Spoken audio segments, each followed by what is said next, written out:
భలే ఉపాయాన్ని ఆలోచించి ఆ వేటగాడిని మైమరిపించేసాము కదా! అవును. భలే చేసేసాము మనము. చాలా చక్కగా అనిపించింది. అంతలో నేనొచ్చేసాను అనగానే అప్పుడు ఎలక అంది, "నువ్వెందుకొచ్చావు ఇక్కడికి? అసలు బుద్ధుందా నీకేమన్నా?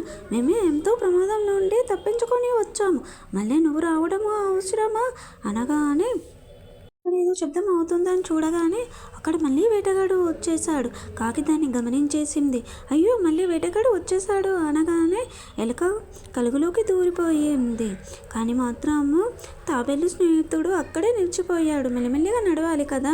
వేటగాడికి చిక్కుకుపోయింది తాబేలు. నన్ను రక్షించండి, నన్ను రక్షించండి అని చెప్పేసి అంటూ ఉన్నది. అప్పుడు ఎలుక ఒక ఉపాయాన్ని ఆలోచించింది. ఎలుక, జింక ఇంకా కాకి అన్నీ కలిసి ఒక ఉపాయాన్ని ఆలోచించారు. ఏంటి అనన్నా అంటే, ఆ చెరువుకి దగ్గరలో జింక పడిపోయినట్టుగా చనిపోయినట్టుగా ఉంటే దాని కన్నును పొడుచుకొని తింటున్నట్టుగా నేను ఉంటాను. అప్పుడు నువ్వు చేసి తాబేలు జాలిని కొరికేసాయి. నేను కలుగులోకి వెళ్ళిపోతాను, నువ్వు నీటిలోకి వెళ్ళిపో అని చెప్పింది. వెంటనే అన్ని తుర్రుమని పారిపోయాయి. కాకి చెట్టుపైకి ఎగిరేసింది, ఎలక కలుగులోకి వెళ్ళిపోయింది, జింక తుర్రుమని పారిపోయింది.